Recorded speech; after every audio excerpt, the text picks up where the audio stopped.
Right, I think we're ready to start. So, welcome to day 2 of Family Mediation Week. I'm Sarah Manning, Chair of Family Mediation Week and a partner at Hall Brown Family Law, where I work as a family solicitor mediator based in Leeds. It's my pleasure to introduce two fantastic speakers today, Kerry Slater and Karen Walker, who will be addressing the intriguing question, is it possible to mediate with a narcissist? As a mediator myself, I've often heard the term narcissist come up during mediation assessment meetings. This raises an important and often debated question. Is mediation a suitable approach when dealing with the complex personality type? Today's session will delve into this topic from both a psychological and legal perspective. First, let me introduce our speakers. We have Kerry Slater, is a director and psychotherapist at the Workplace Collective. With 7 years' experience as a psychotherapist and trainer, she holds an MA in psychotherapy and a postgraduate diploma in counselling. We also have Karen Walker, who is the founder of the niche family practice, KGW Family Law, based in Woking. She's an accomplished mediator, practicing in both hybrid and child-inclusive mediation. And additionally, Karen is a professional practice consultant, a collaborative practitioner, and an arbitrator who specialises in financial and children issues. You will have the opportunity at the end of the webinar to ask any questions, so please add them in the chat box or the Q&A. Next slide, please. So Kerry and Karen are going to cover what is narcissism and the key characteristics, then discuss strategies for mediating with a narcissist and signposting for support. I'll now pass you over to Kerry. Thank you. Thank you, Sarah, and hello, everybody. What a great number, 136 of you joining us. Thank you so much for using your lunch to talk about narcissism. Karen and I are really excited to be able to delve into narcissism with you, and I hope that we'll be able to explode some of the myths and perhaps leave you thinking that this is something that is possibly achievable, because of course the common discourse is that you can't negotiate with a terrorist. So the question that we pose is, can you mediate with a narcissist? Is perhaps considered the answer would be no.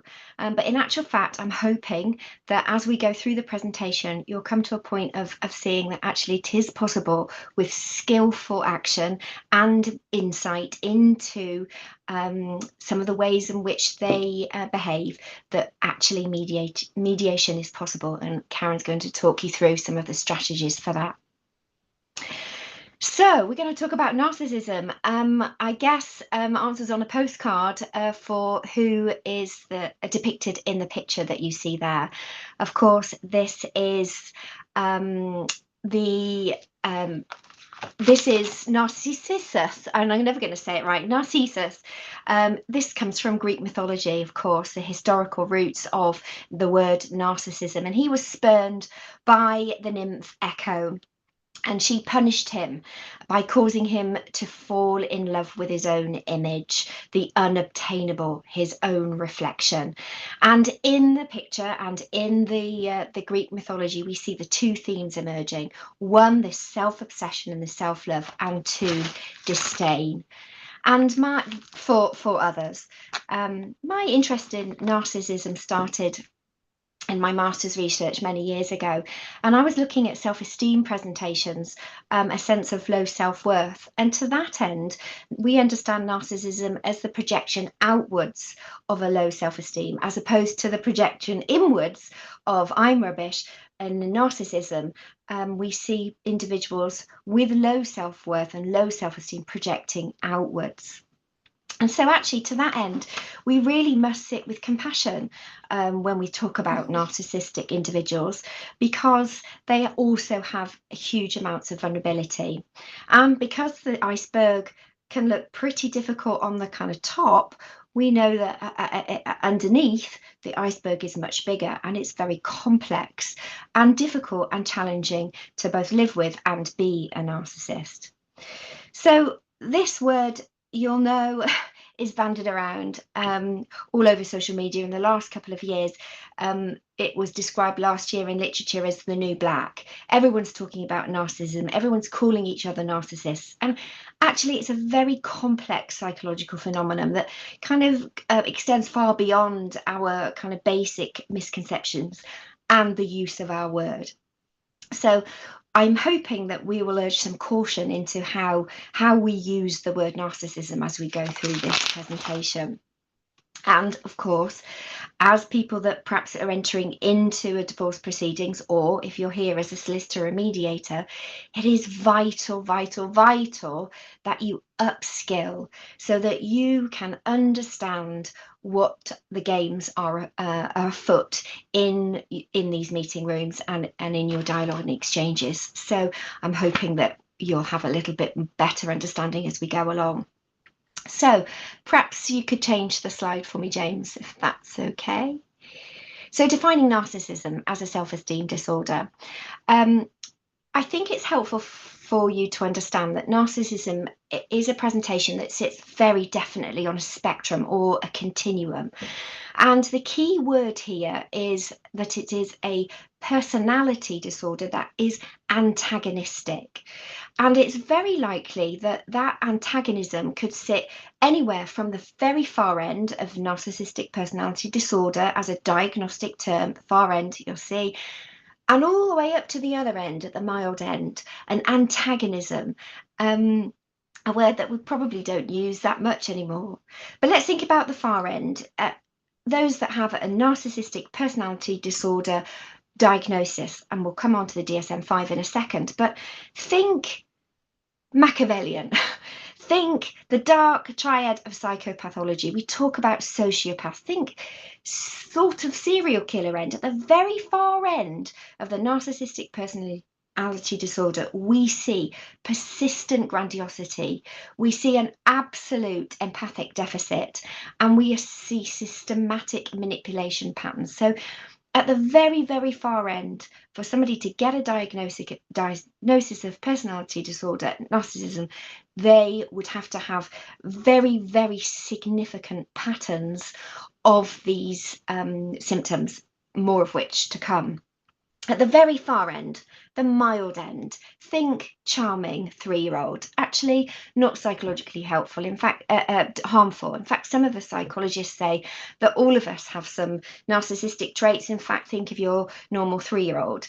I think charming, so healthy self-confidence, perhaps, ability to accept criticism, ability to have empathic interactions.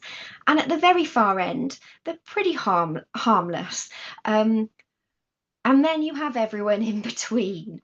And in the scope of everyone in between, I think it's very likely that's where most of you will be interfacing with a narcissist. We call it subclinical. We know that there is anything from occasional self-centeredness to kind of quite far along that continuum. A presentation of the lack of empathy and some situational grandiosity. And really it's for you to define where you think, based on patternings of behavior, that the individual that you're talking about sits in that spectrum. You'll also have heard of the overt and covert narcissist. And I think it's important for me to explain that.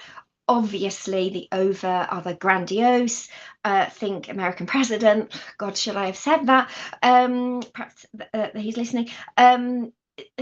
Overt is very, very grandiose. You'd all be well aware of those in your lives. But covert doesn't mean that they're mild. It means that they are more undercover. And actually, to that end, they can be more dangerous. And in fact, sometimes we see more covert narcissism in females.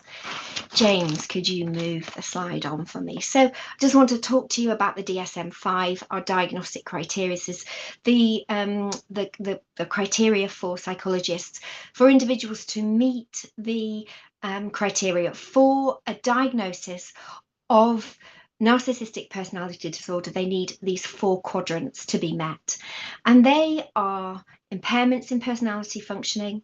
So we see an over-reliance on others for their self-esteem regulation, goal setting driven by this wild need for approval. We see pathological personality traits, so an inflated self-importance, exaggerated achievements, a real preoccupation with power, love, success. lack of empathy, perhaps one that we're all really, really familiar with. So this is the difficulty in understanding another's thoughts, feelings, or needs. We call it mind-mindedness, the ability to hold other people in mind.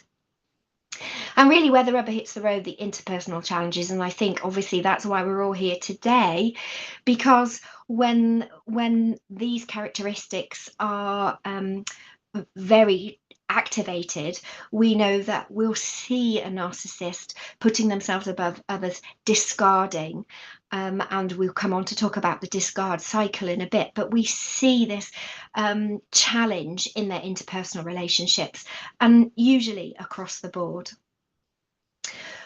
Again, it's important for us to say that narcissistic personality disorder and sitting somewhere on that narcissistic spectrum isn't a mental health condition or a mental health illness.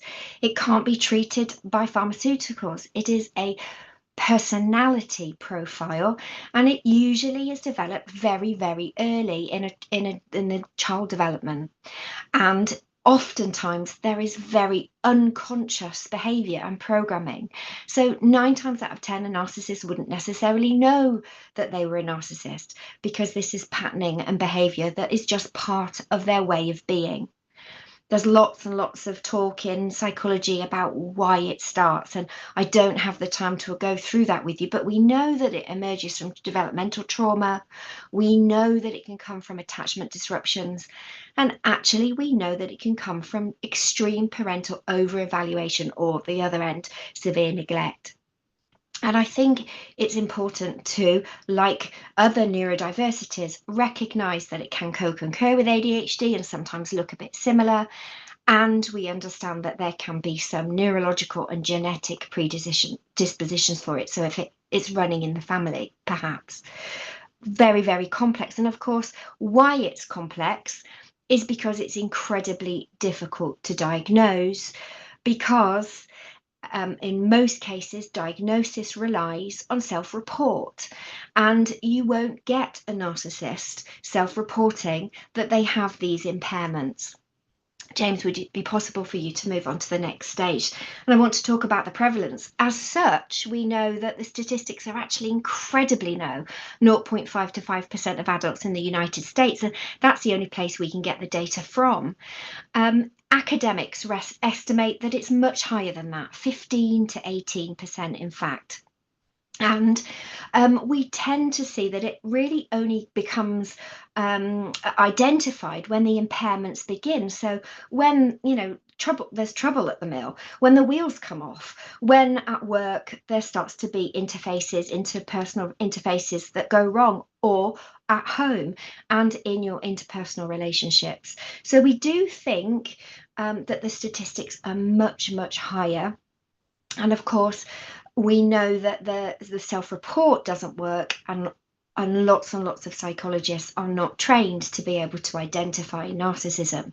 So it's a big problem. We think that we're hoping that there'll be more measures to be able to identify it as we go along. But for now, we know that it's more prevalent among men. That doesn't mean that women can't be narcissistic, far from it.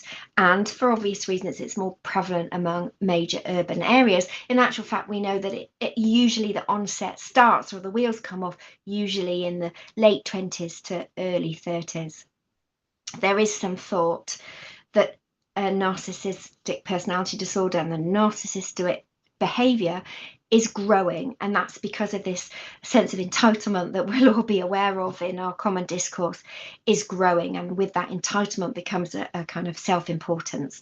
So the prevalence and the statistics perhaps skew the experience that you perhaps, if you're here as a solicitor or as a mediator, you perhaps see this much, much more than the academics, and certainly the psychologists and psychotherapists. They're much more likely to turn up in your offices when the wheels come off their life than they ever would in a psychotherapy office.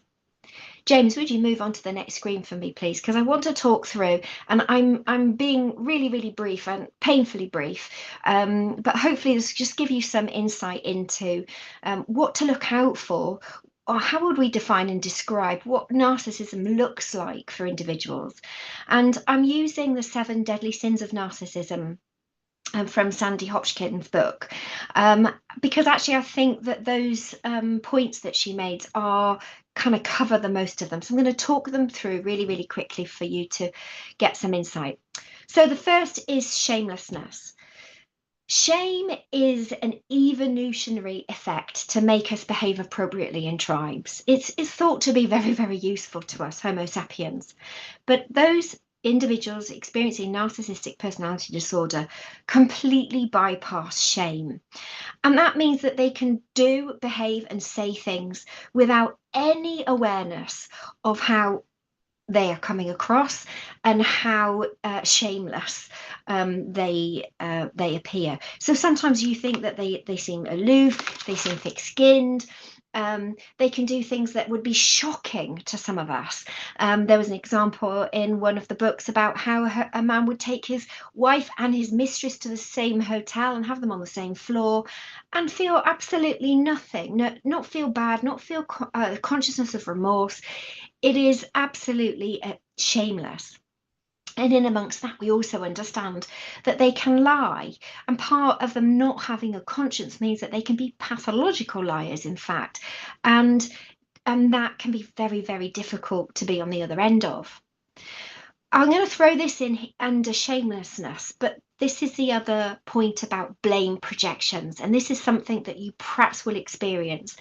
And that is because somebody with narcissism cannot hold their own shame. They cannot hold their own sense of not being good enough or not measuring up. And so if they're criticized or if they're challenged, they will project that shame because they can't hold it inside themselves. They will project it outwards onto anyone else, but more often or not, the first person in front of them. So we see a patterning of blame projections. And if you've been on the receiving end of blame projections, you'll know how difficult they are to handle. They are projected and introjected onto the other side. I don't want to kind of get complex, but the next thing on here is magical thinking. Probably a while ago now, but you can all think of the Tinder swindler. This kind of enchanting way of using distortion and illusion and fantasy to protect them from the reality. And actually, this is part of the love bombing. This is part of the grandiosity. They will be magical thinking, and you'll experience them saying and thinking things that you just know are not true or not realistic. Arrogance. You'll have experienced this, the power over, the superiority, because if they are not better than, then they consider themselves to be worthless. So they will inflate themselves by diminishing others. Actually, often we find them to be very judgmental, and we see them as playmakers.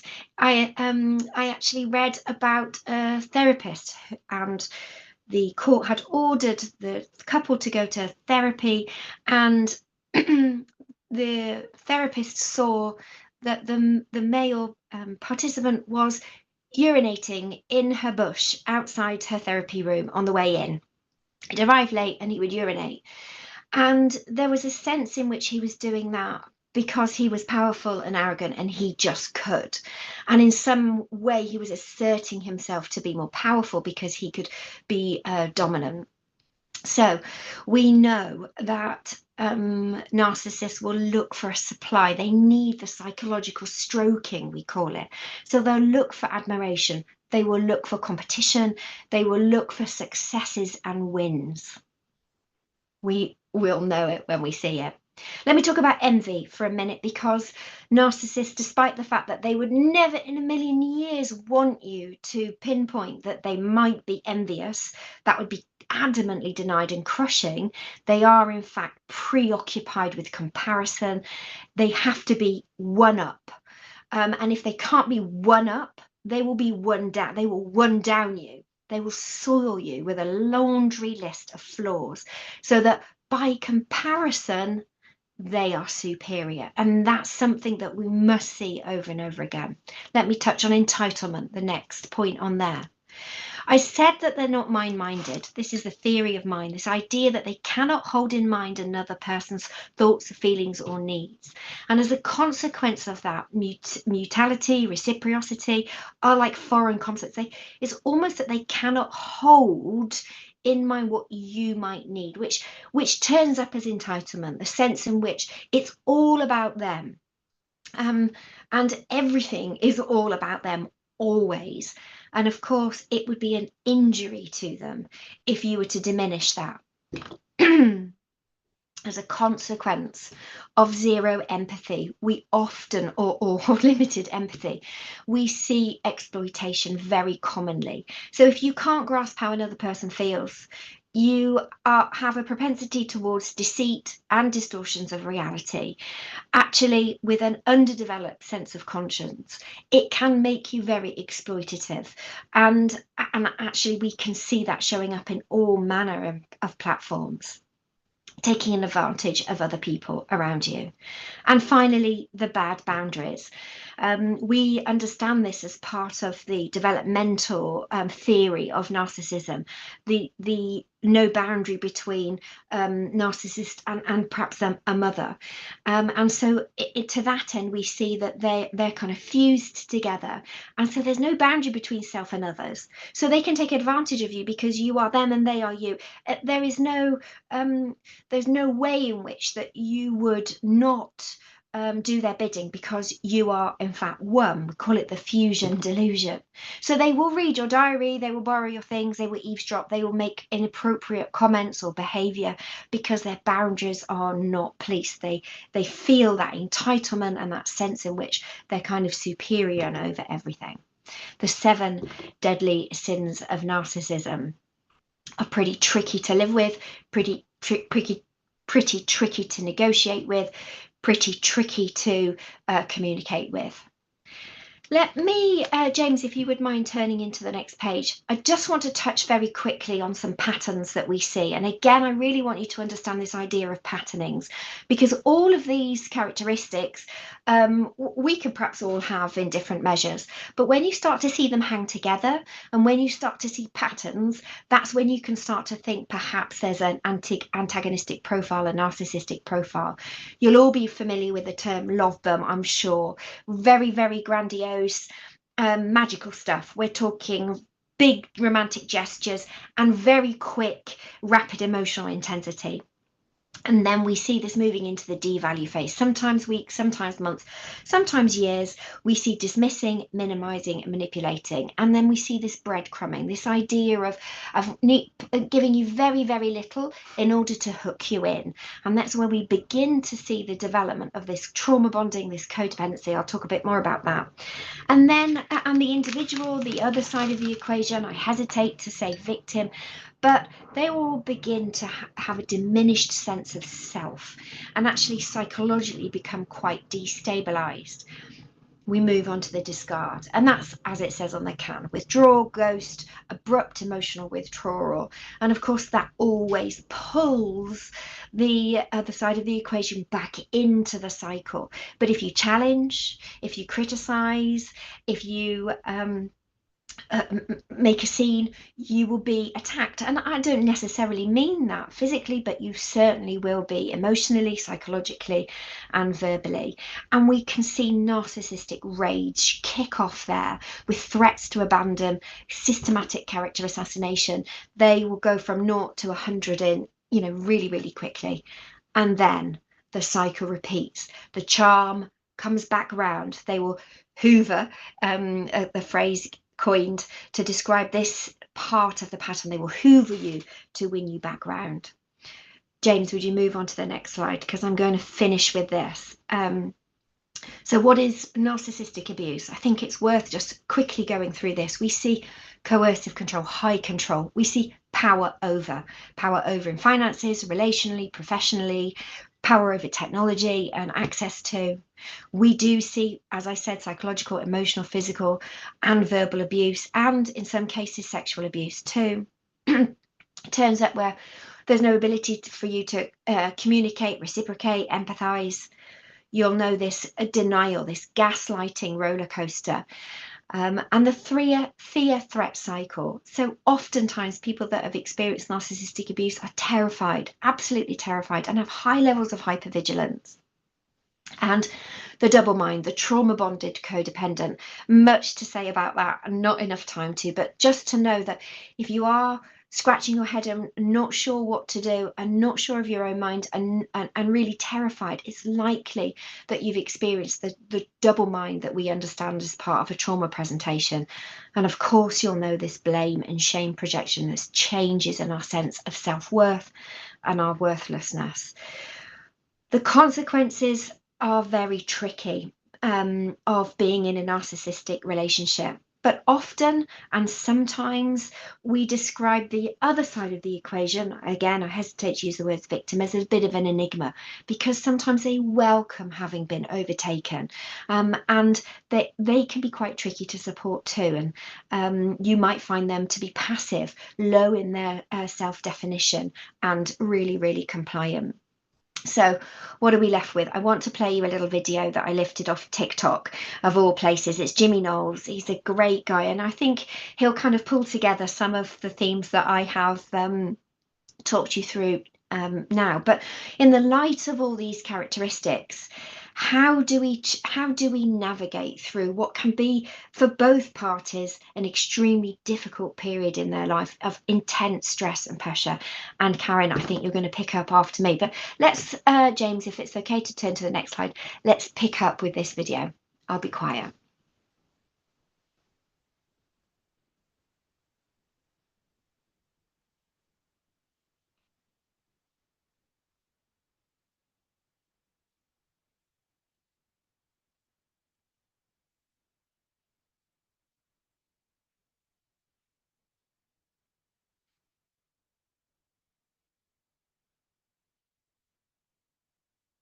Where you tend to blame yourself even though you're the one being neglected? That sounds like abuse. Oh, it definitely is. Why would you do that? Oh, I'm deeply insecure. I can see that. Yeah, I have a massively fragile ego and a fear of rejection, so I've created a fantasy world in which I'm the center of the universe and everyone else is inferior. Wow.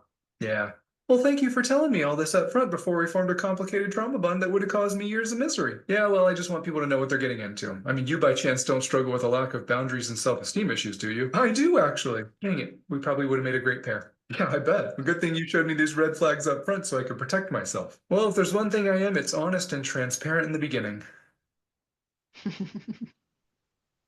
Thank you. I think maybe some of you couldn't hear the first part of that, but hopefully maybe we'll play it again at the end if we have more time. Karen, are you okay to take over from now? Are you there? I can't see you, but I think you are. There you are. I am here, yes. Hi, and thank you so much for that insightful presentation and background into what exactly narcissistic behaviour is. So I want to follow on from what Kerry has described to talk about whether we can mediate if one of the couple has narcissistic personality disorder. I want to underline at the outset of this presentation that I'm not suggesting for one moment that either a lawyer or a mediator can make any form of diagnosis. We're not qualified to do that. It's not our place to do that. It's not for us to call out narcissism, but it is for us to listen and to use the knowledge that we've gained through the training that we have to form a view in our own minds, which may help us facilitate a negotiation for a separated couple. So I really, really do want to stress that at the outset.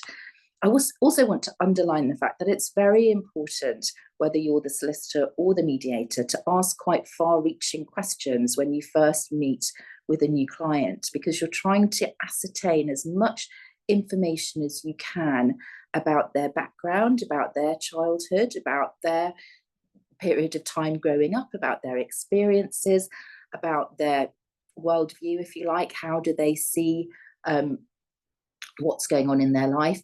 What's their life narrative? And if you're going to be able to be in a position to form any kind of view, you need to have the tools to be able to do that. You need to have the understanding of this behaviour pattern, which Kerry has very articulately set out for us this afternoon, to have those behaviour patterns clearly in your head, to remember that, of course, most of us are a little bit narcissistic, and to be a little bit narcissistic is no bad thing. That's what makes us successful and driven. It's when that scale that Kerry referred to starts to tip in the wrong direction that you're moving towards a level of narcissism which really is quite dangerous and which would come under the heading of narcissistic abuse. So if I look backwards at when mediation was first practiced, going back into the 80s, at that time, domestic abuse was an absolute prohibition to mediating. You would, if you had any hint of domestic abuse existing in a case, that would be a reason not to mediate, and you wouldn't really even get out of the starting blocks. And of course, narcissism is a form of domestic abuse. It's a form of emotional abuse. It can trigger into or fall into physical abuse. And very often, the person who's the recipient of this behaviour may not realise that they're actually in an abusive relationship. They may be so trauma bonded and so overwhelmed by the personality of the person with whom they're in a relationship that actually they know that something feels a bit wrong.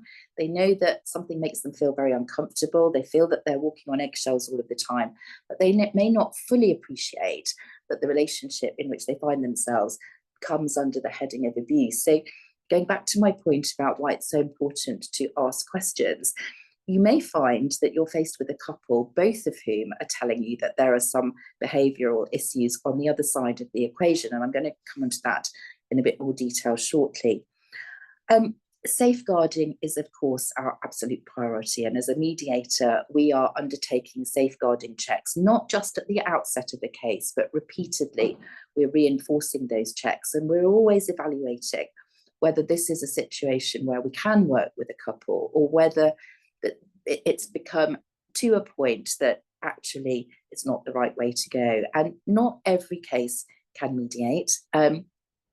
Personally, I would say the majority of cases can, but there are exceptions, and we have to be constantly cognizant of those cases which don't fall into the category where mediation would be suitable. So safeguarding checks, absolutely vital.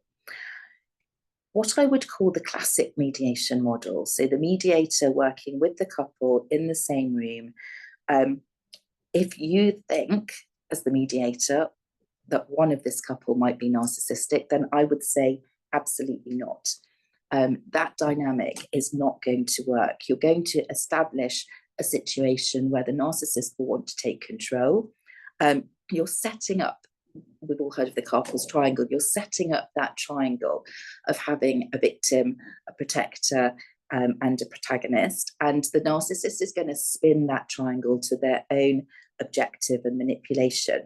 They may absolutely love to be able to take centre stage. They may want to see whether they can annihilate their spouse, whether they can get the mediator on side, whether they can set up this mediation process in a way that actually just fuels their need for narcissistic supply and has no consideration of outcome at all. What they're doing is gaining supply from the other party in a very toxic and unpleasant way. So the relationship has gone wrong, but they're wanting to maintain their power and control. And here is an environment where they can do exactly that. And better still, they've got a third person to bring into it. So wonderful from their perspective. And that, in my view, is not going to work at all. Now, you may find that narcissistic people who are very keen to want to be seen to be compliant and to be doing what they ought to be doing, especially against the background of the changes in the family procedure rules, the change to Part 3, and the need to consider mediation where possible, they may jump at the opportunity to look at classic mediation and be very denigrating of the other person if they don't want to do it, questioning why, saying this is the way that the matters should be resolved. But if you are the mediator or the solicitor, when you're looking at mediation, be very, very wary of that, because there's a real danger that you're going to put the other person into a further cycle of abuse, which is purely going to be expensive and achieve no beneficial outcome at all. So I just want to underline there why it's so important, whether you're solicitor or mediator, to really drill down into what's going on in this family dynamic. What are the personalities of the couple? What have they experienced in the early years of their lives? How have they got to where they are now, so that you can make informed choices about the advice that you provide as to what a process might be right moving forward. And James, if I could have the next slide, please. So if you decide that mediation is completely unsuitable, what are the alternatives for regrettably court? So again, narcissists love the court process. It's another opportunity to take centre stage. It's an opportunity to be manipulative. Narcissists don't adhere to rules, so they don't provide information on time. They don't do what they're supposed to do when they're court ordered. We all know how difficult it can be to enforce court orders as a consequence of the delays of the court system. So they become invested in a process which they feel they're completely in control of. And of course, delay can become a further weapon of abuse for the other person. The person who's been subjected to a narcissistically abusive relationship wants to get out as soon as they can. They want to get their life back as quickly as possible. And sometimes there's a price worth paying for that. So to find themselves locked in this allegedly very justice providing system is a complete anomaly. It's not where they would want to be at all. And so think very carefully if you're assuming, okay, there's abuse in this situation, that means no to mediation. What's my alternative? If there's no money for arbitration, which I'll come to in a moment, necessarily court, are you actually allowing that system to become even more abusive within the dynamic of this couple? Safety measures are not always in place. It's a difficult environment for the court staff to provide safety at all times. You've got the horrible possibility of a cancelled hearing. I think my worst conversation ever with a client is to tell them the day before their court hearing that it's not going ahead, but they're going to have to pay counsel's fees no matter what. So that's, again, delay and financial abuse, and also time and cost efficiency. That really is not what one gets out of the court system. So if I could have the next slide. Please, James. Thank you. So what's a better alternative, and why am I suggesting that hybrid mediation is the form of mediation that is most likely to work? So let's start with how you're going to sell it to the narcissist, first of all, but particularly the narcissist who's hell-bent on the classic triangle model for mediation. Well, the best way to do that is to appeal to their sense of specialness, to tell them that this is what the sensible, cool, intelligent people do, that this is the sort of process that they would want, because mediators have a particular level of training. They're going to be moving into a very specialist environment, and that will appeal to their sense of grandiosity. So that's the best line to take. In terms of how does the mediation work? Well, the mediator has an ability to hold confidences. That's the only difference between classic and hybrid mediation. It's paragraph 9 of the resolution agreement to mediate, and it's this ability on the part of the mediator to hold confidences. Well, that can be sold to both of the couple, because don't forget, the narcissist will have their own narrative, and you may well definitely attract their interest if you can say to them, well, you can tell the mediator confidentially what's been going on, how awful your spouse has been behaving, what they need to know about the situation. On the flip side, the person who's genuinely the victim has the opportunity to tell the mediator exactly what's been going on, and know that they're doing that in a very safe environment. It's not unusual at all for both of the couple to tell you the other is narcissistic. And so mediator, be warned. And that's why it's so important at your intake sessions that you're finding out as much as possible about the background of each of the couple. Again, not so that you can make a diagnosis, but so that you can have an understanding of exactly what's going on here. The mediator has an ability to enable both of the couple to feel safe. We can set up a meeting whereby people arrive at staggered times. You can even ensure that one phones from the car park to check whether the other is in the office or not. So the safety that is sometimes missing in the court environment can really be put in place. If the couple don't feel that they want to be in the same room, remotely or in person with the other person, it's possible to shuttle. It's not always the case that you would shuttle, but probably where one person is narcissistic, you're likely to do that, because the mediator is then playing to the requirements of each of the couple in their separate rooms. I'm not suggesting that they are in any way being disingenuous, but they are looking at what they assume to be the issues and the dynamic that's going on between the couple, and they're using their skill set to evaluate how they're best going to facilitate an outcome which is going to achieve suitable resolution and enable both of the couple to move forward and get on with their lives. The mediator's there to explore suitable options and to consider what might be a sensible way forward. They can talk confidentially to each of the couple about what might be their bottom line in this negotiation. Now, the victim, a word I don't really like, but it's a simple shorthand, possibly wants to get out of this relationship sooner rather than later, and may have a price worth paying to do that. We all know that legal costs are just dead money, and the less you spend, the better. It's also a pot of money to play within the terms of the negotiation, because you're going to have to spend X to get Y, so you may be prepared to accept Y minus X in order to have a level playing field and get out of this situation at an earlier stage.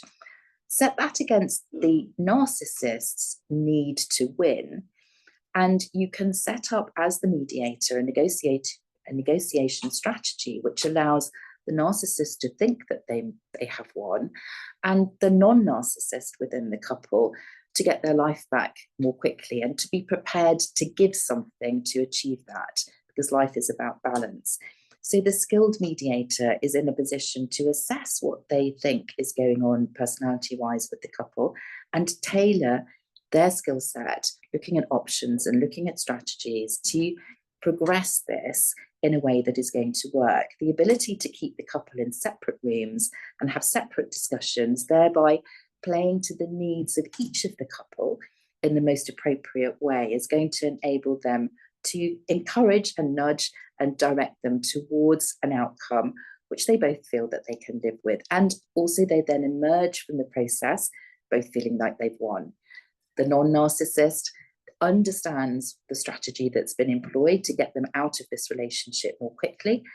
And the narcissist thinks that they've achieved one over the other person because they've got a little bit more than they thought they were going to get. And they've been given that win, which makes them feel as though they've achieved what they desired. It's not unusual for couples to come into mediation in this kind of situation with restrictions in the form of injunctions, a non-molestation injunction and so on. Those restrictions can be lifted for the purposes of attending the mediation, of course, provided the mediator has all of the necessary safety arrangements in place. So don't think that you can't use this to mediate if you've got 1996 Act proceedings in place that are causing an inability for the couple to meet together in any way. And always think back to the fact, if you're seeing court as the only alternative, how is that going to be better? What is it about court that's actually going to achieve something that this couple need? And I would say to you that, except in the most extreme of cases, it really isn't. And it's far better that you're looking for an alternative. If I could have the next slide, James. In the hybrid process, or the classic process actually, it's possible to bring lawyers into the process. That enables them to provide support, very, very important if you have a victim client, and also instant legal advice. That means the mediation becomes much more fast-moving and outcome focused, because as proposals are advanced, advice is taken there and then. The couple may feel, when this is suggested, oh my goodness, so I'm paying for all of my solicitor and half of the mediator. That sounds terribly expensive. But actually, they're going to need to have those appointments with their solicitor at a later stage in any event. So all you're doing is concertinaing the cost into one meeting. You're probably having fewer mediation sessions as a consequence. You probably won't need to have a memorandum of understanding at the end, because the lawyers there will have their own notes and ought to understand what the outcome was in any event. And so actually the overall cost is likely to be less. Probably in an abusive situation, you're going to keep the couple in separate rooms, and therefore while the mediator passes from one room to the other, instead of the other person sitting twiddling their thumbs, they're actually discussing the next steps with their own lawyer. They've been given some homework to do with the mediator. They're examining budgets or considering a proposal, taking advice, and the mediation is moving much more quickly. In a situation where you've got really, really high complex issues and very difficult legal points to consider, think about bringing counsel in with you, because there's no need not to. just as you would use counsel, perhaps in a private FDR or in a negotiation generally, why not bring them into a mediation? Their presence can be absolutely invaluable. One of the downsides when you're dealing with a narcissist is their ability to move goalposts and to change their mind. And if you are mediating not with lawyers present, so that you're having a without prejudice set of proposals with which you are content to move forwards at the end, the real danger, if one of the couple is narcissistic, is the following day they'll say, oh, well, I don't think that's a very good idea anymore, and I don't want to do that. And everybody feels that they've wasted their time, and they have the power to do that because they will have been told that mediation is without prejudice and that you can't reach a binding agreement with a mediator. You will always have the opportunity to take independent legal advice. If you've brought your lawyers with you into the process, once you reach a set of proposals with which everybody is comfortable, the lawyers can confirm that that meeting is now open and that agreement can be made binding there and then. Really, really important if you're dealing with a wriggly narcissist who's going to change their mind. It completely avoids moving goalposts. And if you've got very, very swanky solicitors, they might even draft the consent order there and then and get it absolutely signed on the dotted line, ready to be lodged with the court. So a very, very safe, compact environment that's keeping the narcissist under control, at the same time making them think that this process is there because of their sense of specialness, that the mediator is looking after their interests by taking confidential information from them, and that they've been able to achieve that win, which was so important to them. On the flip side, the other person has come out of this with their life intact, their pocket in a better state, and they've got their life back at a much earlier stage. If I could change the slide, please, James. Of course, sometimes legal representation is unaffordable. We all deal with couples who just can't afford a lawyer and are going to mediation because they see it as a much more cost-effective option. Well, exactly the same applies. The mediator can shuttle in exactly the same way. The same principles apply as where lawyers are present. And if the parties absolutely don't intend to take legal advice, and that's absolutely clear, then the mediator can ask them to confirm openly a binding agreement at the end of the process, whether they do that immediately by email between one another or otherwise. Of course, from the mediator's perspective, they do need to be absolutely sure that they don't want to take independent advice. So a little bit more tricky if you've got the couple without legal representation, but it doesn't mean that you can't do it. If I could turn to the next slide finally. But what if adjudication is required? Some of you may know a project called the Certainty Project, which I've been involved with, which is the fusion of mediation and arbitration. So if you don't reach an agreement in mediation, then you arbitrate, and you do it as a package over a 4, 5, 6 month period. If you're dealing with a slippery narcissist and you're going into mediation, it might be quite sensible to get them to agree to and sign an ARB1 FS or CS, depending on whether it's financial or children proceedings, at the outset. So before you even go to the mediation. If they refuse, ask them why. Don't they want a resolution? Don't they want to use a bespoke service? Again, appealing to their specialist. Don't they want to make sure that their spouse can't delay matters or wriggle out of a situation? So quite difficult for them to say no to this. There's no real good reason for it. And if you've got them tied into arbitration so that you've got your adjudicative process in place, no matter what, that's going to give you the protection at the end. So if they do waste their time in the mediation, if they do just spin the process out, you've got a backstop, which is already guaranteed. If you don't need it, the arbitrator can be stood down with no costs incurred. If you do, you've got all of the paperwork already ready, and your arbitrator is in place at the get-go to assist with disclosure issues if required, or any other interim issue like the wording of a letter of joint instruction if you need a probe report or something similar.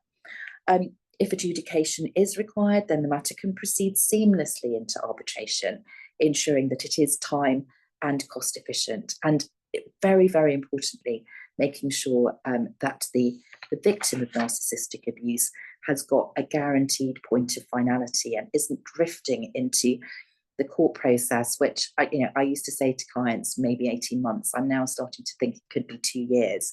That's a very, very long time to be in a traumatic and trauma bonded relationship with no obvious way out, even worse if there are children involved. So I hope I've given an idea of how you really can mediate with a narcissist. You need to have a very particular process in place. You need to have as much knowledge as you can to operate this, because don't forget, narcissists behave abusively to mediators and solicitors as well, not just to their partner or spouse. And you need to protect yourself too. But it can be done, and it can ensure that you play to the needs of both of the couple, toxic or otherwise, to ensure that matters can be resolved time and cost efficiently. So I'm going to hand back to Sarah now, I think. Thank you, Karen. That was very insightful, and I'm sure that everyone here can relate to coming across this type of personality in either their own relationships, family members, or in the workplace. Like Karen, I'm a hybrid mediator, and I believe that with clear boundaries in place, it is possible to mediate effectively with a narcissist in separate spaces. It's essential to regularly check in with both parties, I always think, and ensure that they have a good support network around them for emotional support.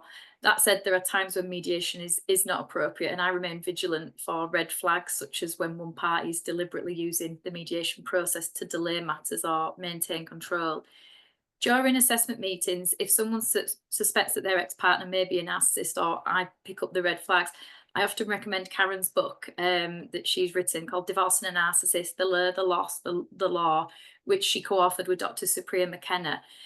Feedback that I've had from clients has been overwhelmingly positive, with many experiencing a light bulb moment as they recognise their behaviours described in the book. Karen also has an excellent podcast, if you want to hear more information, out called How to Leave a Narcissist, and she's currently got 8 episodes to watch. Another resource I frequently recommend in my assessment meetings, if there is narcissistic traits, is Bill Eddy's book, Biff, Your Guide to Difficult Co-Parent Text, Emails and Social Mediator Posts. Bill Eddy is excellent in managing high conflict personalities, and his practical advice is invaluable for those navigating challenging dynamics. There's also our Family Wizard communication app, which I regularly refer to clients, that's got a tone meter on, and it's a great way to help with communication. I'm also currently reading a book called Fake Love, Understanding and Healing from Narcissistic Abuse by Nova Gibson. It's a book Karen recommended during our discussions about the webinar, and so far I've found it as an excellent resource. I'll drop the links to them resources that I've just talked about in the chat box, and make sure that you get them after today. So I just wanted to leave enough time for us to go through questions, because we've had quite a few questions that are coming through. So one of them is to you, Kerry. Kerry mentioned narcissism can stem from over-evaluation as a child. Does this include repeated positive reinforcements? And if so, why is it that some people this develops into narcissism and others it doesn't? Oh, that's a really good question. And there's no straight answer to that.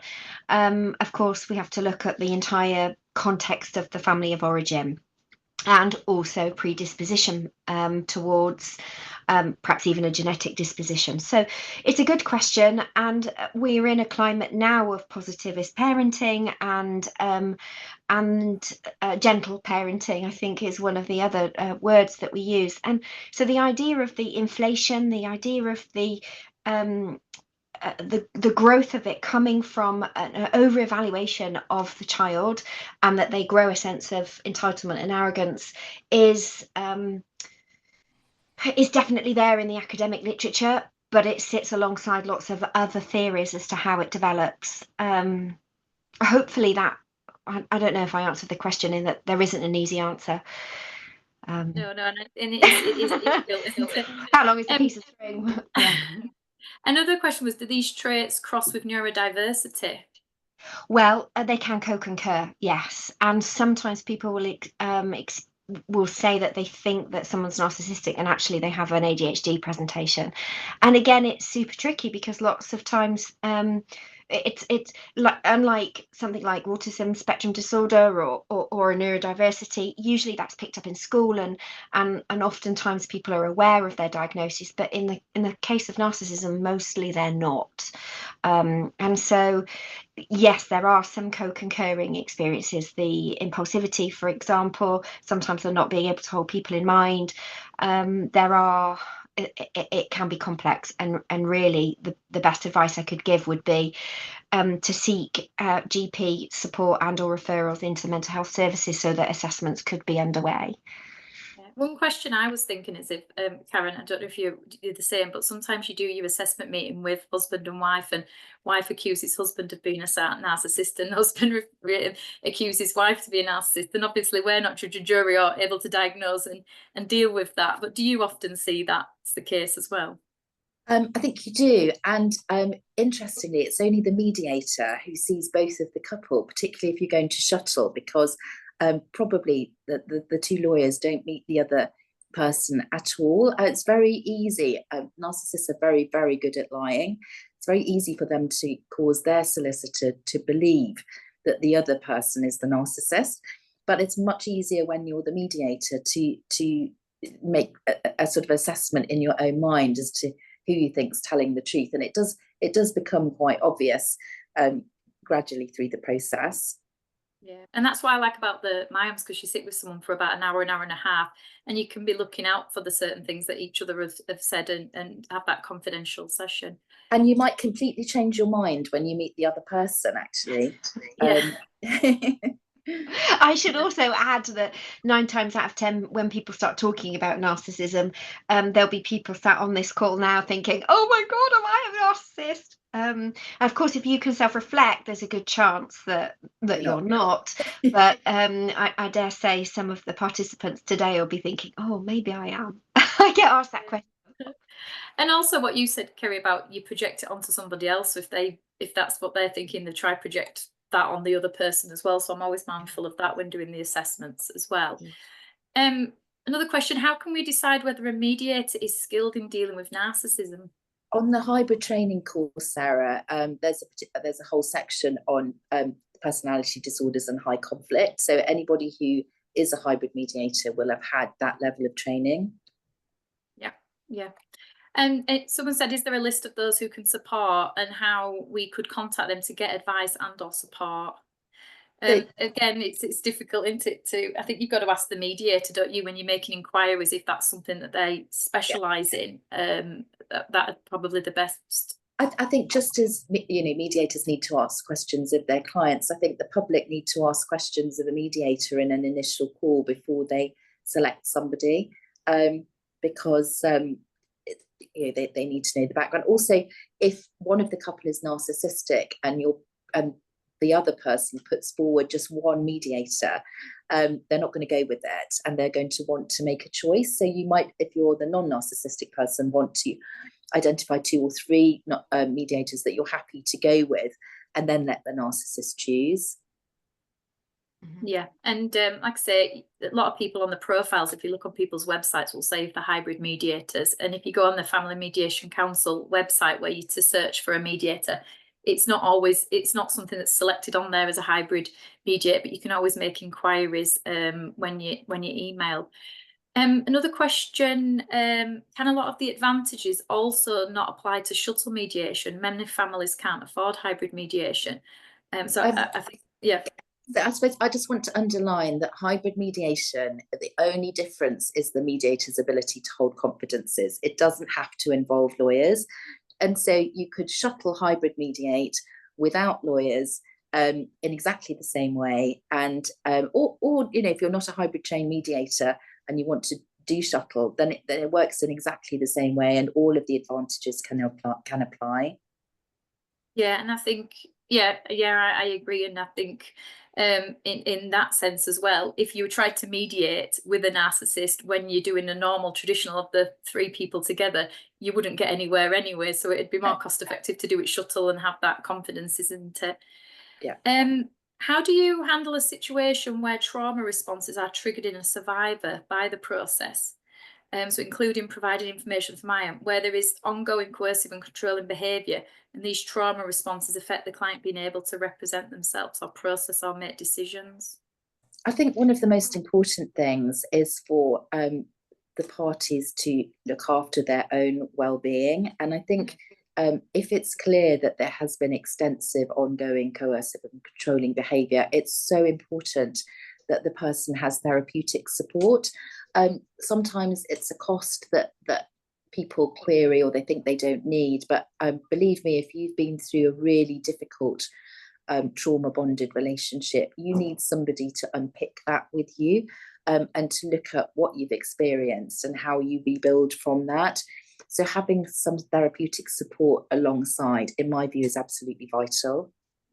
Yeah, I would absolutely echo that. I think it's vital to make sense of what has happened to you, and to work through the trauma experiences and build a new identity. I think therapeutic support is vital, and to that end, perhaps Sarah, it'll go out in the resources, but the BACP, the British Association, has a directory of therapists that people can access all over the UK.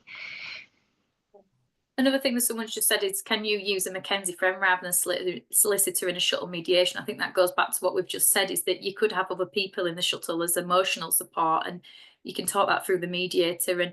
And so it could be a Mackenzie friend rather than a solicitor, if that's what you'd prefer.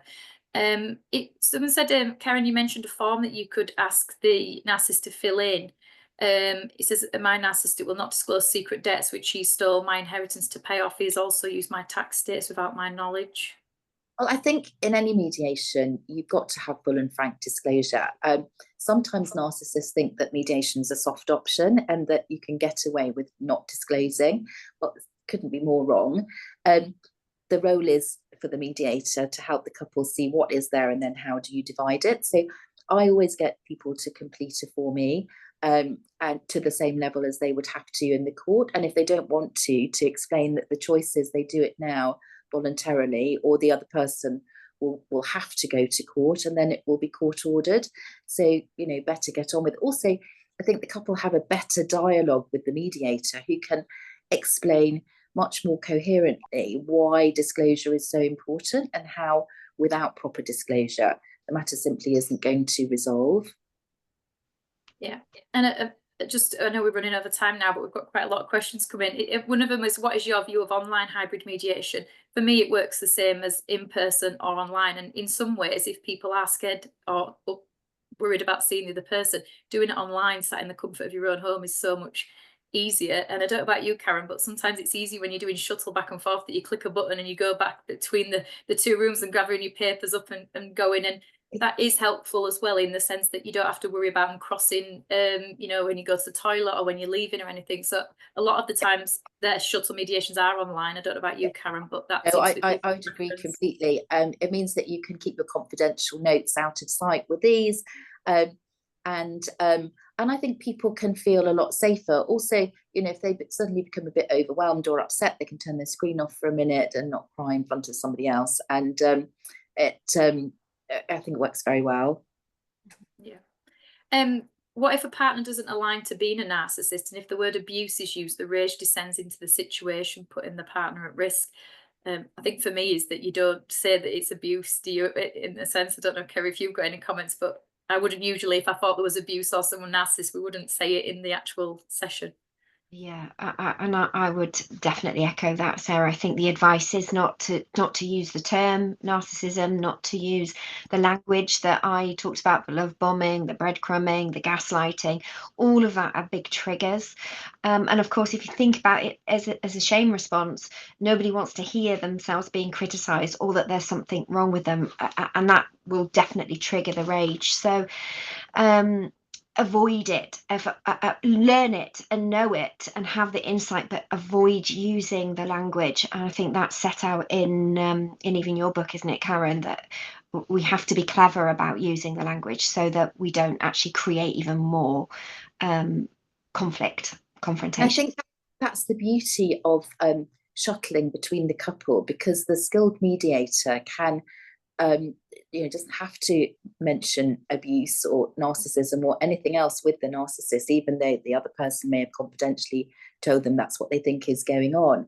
And they can use their skill set to keep the narcissist in the process without mentioning any of that. They're just looking at, from their perspective, how the negotiation is going to work. So I think that ability to balance the needs of both of the couple, that the mediator kind of holds in the palm of their hand confidentially throughout the mediation process, enables it to work very well.